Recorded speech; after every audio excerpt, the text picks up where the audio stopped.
Škodai šis ir ārkārtīgi bagātīgs gads. 2 pilnībā jauni modeļi, 3 facelifti. Būtībā visa modeļu sērija tiek atjaunot no jauna. Bet no tā visa, protams, visgaidītākais automobils bija jaunais Škoda Kodiaq.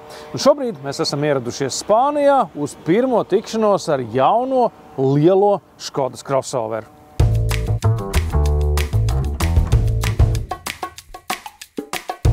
Kodiaq ir kā jauns dizains, tā arī jauns izmērs. Otrās paudzes modelis ir par 6 centimetriem garāks nekā pirmais, sasniedzot 4,76 metru garumu.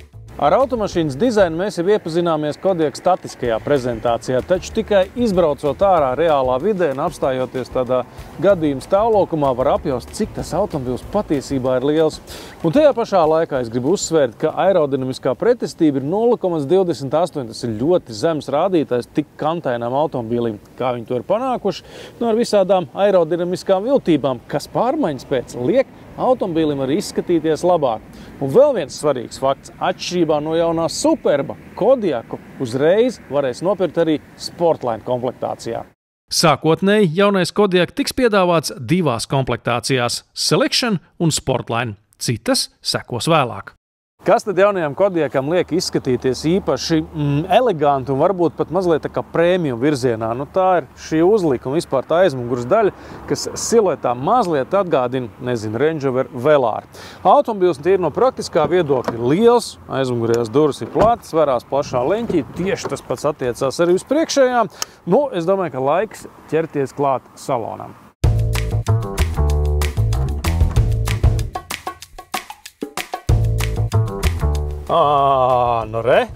Uzreiz var atpazīt izmēru. Kodiaqs paliek Kodiaqs. Tā ir liela mašīna. Tā ir mašīna cilvēkiem, kam patīk liela automobīļi. Kas tad mums te ir? Te tomēr ir savādāks mērskālu panelis. Tāda virtuālais, bet šķirmīts nav kā Superbam.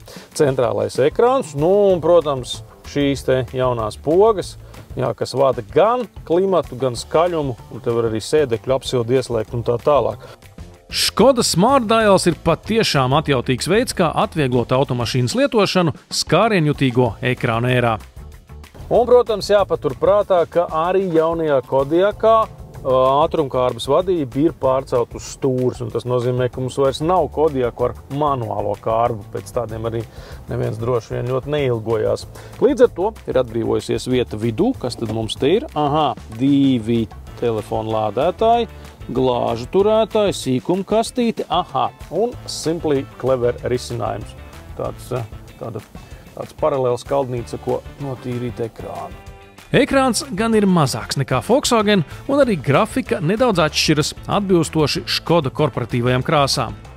Viena no starptautisko testu priekšrocībām salīdzinot ar tādu vietēju izbraucienu ir tāda, ka mums ir daudz automašīnas, nevis viena, dažādās krāsās, dažādās komplektācijās, un pats galvenais, ka braucot visiem tādā barā, ir iespēja paskatīties it kā uz sevi no malas un arī no aizmugures. Piemēram, novērtēt, cik monumentāli tāds Kodiaq izskatās, tādā šosejas satiksmē. Tikpat monumentāls ir arī Kodiaq bagāžnieks. Tā apjoms izaudzis par 80 litriem. Arī jaunais Kodiaq bez šaubām var būt 7-vietīgs, tātad ar 3. sēdekļa rindu. To mēs jau zinājām. Tagad ieskatīsimies bagāžniekā. Te ir 2 atlokām sēdeklīši, bet kāpēc viņi tā nevienādi nolocījušies? Viens tā kā pavisam horizontāli, otrs slīp. Tas ir tāpēc, ka otrās rindas sēdeklis ir bīdāms, un līdz ar to, ka, ja mēs atbīdam sēdekli pavisam atpakaļ, tad tie aizmugurie beņķīši tā kā aizķerās mazliet. Patiesībā viss notiek ārkārtīgi vienkārši. Pavalkam un ir.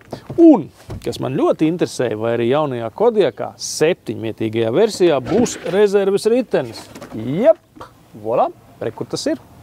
Tā kā jumts aizmugurē ir augstāks, virs pasažieru galvām vajadzētu būt vairāk telpas. Pārbaudīsim! Aizmugurējais sēdeklis šajā konkrētajā versijā vairāk tā kā 2-vietīgs. Tā kā ir izprofilēts tas spilvens, lai smukāk izskatītos un arī būtu tāda ērtāka sēdēšana. Līdz ar to te pa vidiņu, droši vien labāk soma nolikt. Te pa vidu vēl ir tāda kastīte, bet tā ir papildu aprīkojumā, tā kā bez tās arī var iztikt, ja tāda lieta neinteresē. Abi priekšējie sēdekļi ir elektriski regulējumi, vismaz šajā konkrētajā komplektācijā. Parasti gan ir tā, ka elektro pievada ir tikai šim krēslam, tas ir ar roku. Un kas ir ļoti labi un kas man no paša sākta gala Kodiaqā ļoti patīk, ka te ir zem priekšējiem sēdekļiem ļoti daudz vietas. kurpi purngaliem. Tā kā ir daudz vietas kājām.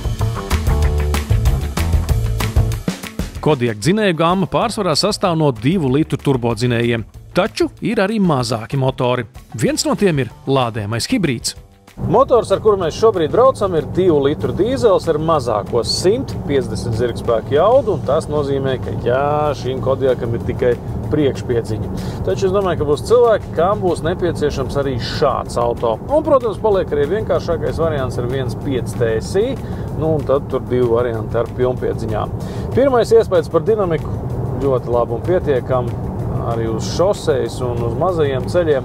Bet uzreiz man jāsaka, ka šīs Kodiaq brauc citādi nekā iepriekšējais. Ar standarta amortizatoriem Kodiaq brauc līganāk un klusāk, taču visvairāk no 2017. gada modeļa atšķiras stūres iekārta.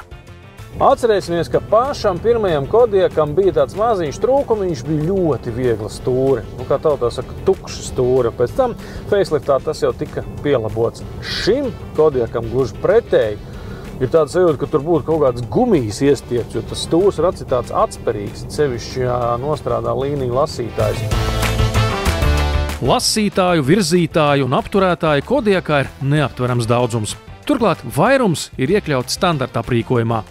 Pēc pirmajiem kilometriem ar jauno Kodiaq radušies arī pirmie novērojumi. Piemēram, man patīk, ka spoguļi ir, neteiksim, ka lieli, bet ir gari. Tā kā tas redzes, jeb pārskata leņķis ir pietiekami liels un spoguļi lielāki nekā Superbam. Man patīk, kā automašīna stāv uz ceļa, man patīk pārredzamība, man patīk skaņas izolācija, te gan arī dubult laminētie logi, kas nav visiem Kodiaqiem. Un arī visa tā ierīču lietošana un tā otrās pakāpes ergonomika ir tāda ļoti laba. Līdz ar to tas automobils šķiet tāds, tā kā bez mazai, nevis, ka tu kāp jaunā mašīnā, bet ka tu kādu laiku tu automobili neesi braucis, un tad tā kā iekāp iekšā, un tu ok, šito visu es zinu. Visu izņemot Kodiaq, kas brauc bez benzīna. Jaunās paudzes lādējumā hibrīda piedziņa spēja veikt līdz pat 120 km ar elektrību vien. Ar cenu starp 42 un 46 tūkstošiem eiro bez papildu aprīkojuma Kodiaq hibrīds var kļūt interesants uzņēmumiem, un ne tikai. Škoda Kodiaq sākuma cena ir 35 700 eiro, Sportline versijai no 39 670 eiro.